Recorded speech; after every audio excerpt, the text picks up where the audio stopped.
আসসালামু আলাইকুম ওয়া রাহমাতুল্লাহি ওয়া বারাকাতুহু। আলহামদুলিল্লাহ ওয়াসসালাতু ওয়াসসালামু আলা রাসূলিল্লাহ ওয়া আলা আলিহি ওয়া সাহবিহি ওয়া বারিক ওয়া সাল্লিম। আজ যে বিষয়বস্তুর উপরে আলোচনা হবে সেটা হচ্ছে যে ঈমান কাকে বলে, সে বিষয়ে হাদিস পেশ করা হবে। عن أبي أمامة أن رجلا سأل رسول الله صلى الله عليه وسلم ما الإيمان قال إذا سرتك حسنتك وساءتك سيئتك فأنت مؤمن قال يا رسول الله فما الإثم قال إذا حاك في نفسك شيء فدعه। হযরতে আবু উমামা বহালি রাদিয়াল্লাহু তাআলা আনহু বর্ণনা করছেন যে এক মানুষ রসুল পাক সাল্লাল্লাহু আলাইহি সাল্লামের কাছে এসে জিজ্ঞাসা করলেন, আল্লাহ রসুল, ঈমান কাকে বলে? নবী করিম সাল্লাল্লাহু আলাইহি ওয়াসাল্লাম বললেন, যখন তোমার দ্বারাই কোনো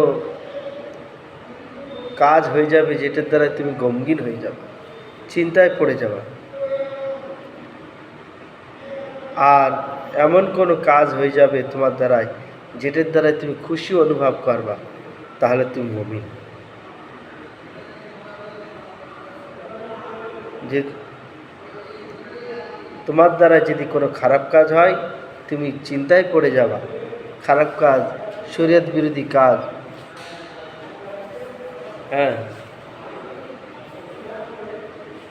দেশের আইন রক্ষা করাও এটাও আমাদের শরীয়তে অনুসারী, এটাও শরীয়ত বিরোধী কাজের মধ্যে অন্তর্ভুক্ত।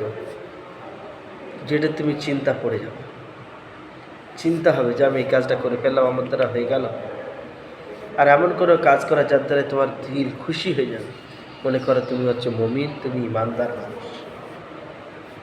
যেমন কাউকে দান করলে লুকায়িতভাবে, কেউ জানে না, কাউকে কোনো ভোগাকে খানা খাওয়ালে, কোনো পিয়াসা ব্যক্তিকে পানি পান করালে, পিপাসিত ব্যক্তিকে পানি পান করালে, ক্ষুধার্ত ব্যক্তিকে খানা খাওয়ালে, এরকম আরও নেকির কাজ, যার অবসরের দরকার, টাকা পয়সা, তাকে সাহায্য করলে, কারোর মেয়ের বিয়ে হচ্ছে না, তুমি সহযোগিতা করে বিয়ের ব্যবস্থা করে দিলে, এই সমস্ত কাজ করার পরে সোশ্যাল ওয়ার্ক যাকে বলা হয়, যে আপনার দিলে খুশি হবে, মনে করেন যে আপনি মুমিন আছেন, ইমানদার আছেন। ওই ব্যক্তি জিজ্ঞাসা করেন, তাহলে গুনাহ কাকে বলে? বলেন যে যে কাজটা করতে গিয়ে তোমার দিলে খটকা দেবে, সেটা ছেড়ে দাও, ওইটাই হচ্ছে গুনাহ।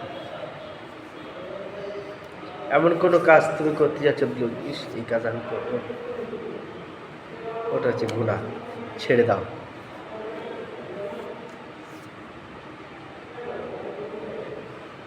তাহলে বোঝা গেল যে গুনাহ কাকে বলে, যে কাজটা আমি করতে গেলে আমার দিলে বাধা লাগবে, যে মানুষ দেখে নেবে,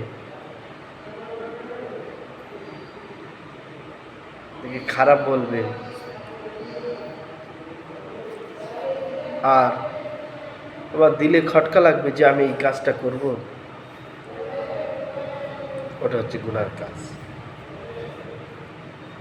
আল্লাহ তাআলা এই বিষয়ে আমাদের সকলকে সচেতন করেন, বলুন আমিন।